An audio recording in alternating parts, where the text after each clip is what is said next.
میں ہوں محمد ندیم صادق اور آپ دیکھ رہے ہیں میرا یوٹیوب چینل۔ آج ہم کچھ ایسے الفاظ پہ بات کریں گے کہ آپ نے کبھی یہ سوچا ہے کہ ہمارے اردو کے املاء میں کہیں تو الف لام آتا ہے تو وہ پڑھا جاتا ہے اور کہیں نہیں پڑھا جاتا، تو آخر اس کی کیا وجہ ہے کہ کہیں ہم ال پڑھتے ہیں اور کہیں نہیں پڑھتے؟ جیسے آپ کے سامنے یہ الفاظ ہیں، عبد الرشید، ہم نے یہاں جو ہے عبد اور پھر رشید پڑھا ہے، ال نہیں پڑھا۔ عبد الرشید ہم نے کہا، ذو النورین ہم کہتے ہیں، ذو النورین نہیں کہتے بلکہ ذو النورین۔ اسی طرح عبد الرحمن اور اسی طرح الشمس کہتے ہیں۔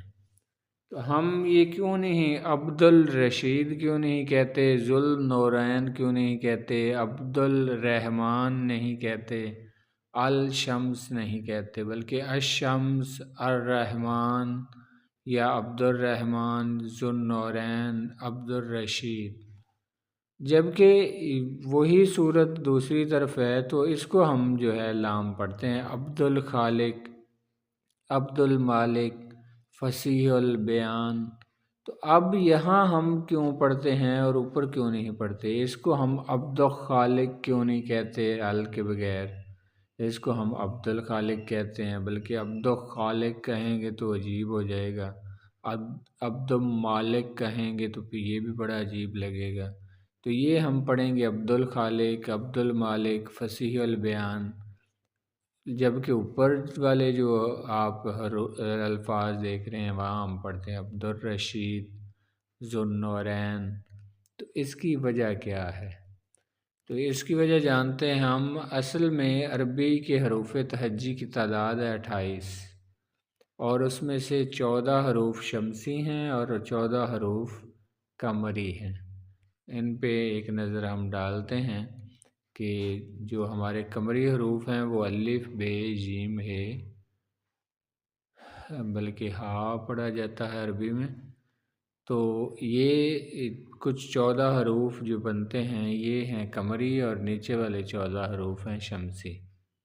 تو اب معاملہ یہ ہے کہ جہاں شمسی حروف آئیں گے تو وہاں ال نہیں پڑھا جائے گا، بلکہ ال سے آگے والا لفظ جو ہے وہ مشدد ہو جائے گا، لیکن جہاں قمری حروف آئیں گے تو وہاں ال ہم پڑھیں گے۔ جیسے آپ کے سامنے یہ رے جو ہے یہ شمسی حرف ہے، نون بھی شمسی حرف ہے، اور رے پھر وہی شمسی حرف، اور شین بھی شمسی حرف ہے، تو اس لیے یہ لفظ مشدد ہو جاتے ہیں آگے والے، تو اس لیے اس سے پہلے والا ال پڑھا نہیں جائے گا۔ لکھنے میں تو آئے گا، اسی طرح السلام علیکم میں بھی لام پہلے آتا ہے، آگے سین ہے، تو سین بھی شمسی حرف ہے، تو السلام علیکم ہم کہتے ہیں تو لکھنے میں تو آتا ہے، پڑھنے میں نہیں آتا۔ اسی طرح عبد الرشید، ذو النورین، عبد الرحمن، عبد السلام، یا جتنے بھی ایسے الشمس، تو جتنے بھی ایسے السلام علیکم، تو جتنے بھی حروف آئیں گے شمسی جن کے تو وہاں ال نہیں پڑھا جائے گا، جبکہ خے، میم، صاد یہ سارے جو ہیں یہ حروف ہیں قمری، تو قمری حروف سے پہلے ال پڑھا جائے گا، عبد الخالق، عبد المالک، فصیح البیان وغیرہ۔ یا ایک بہاولپور سے ایک رسالہ نکلتا ہے الزبیر کے نام سے، تو اس کے پہلے ال ہے پھر آگے زبیر ہے، تو جو زے ہے وہ بھی شمسی حرف ہے، تو اس لیے اس کو الزبیر کہا جاتا ہے، الزبیر نہیں کہا جاتا۔ تو یہ اس میں اصول ہے جو رائج ہے اور جو استعمال کیا جاتا ہے۔ تو آج کے لیے اتنا ہی، اجازت دیجیے، خدا حافظ۔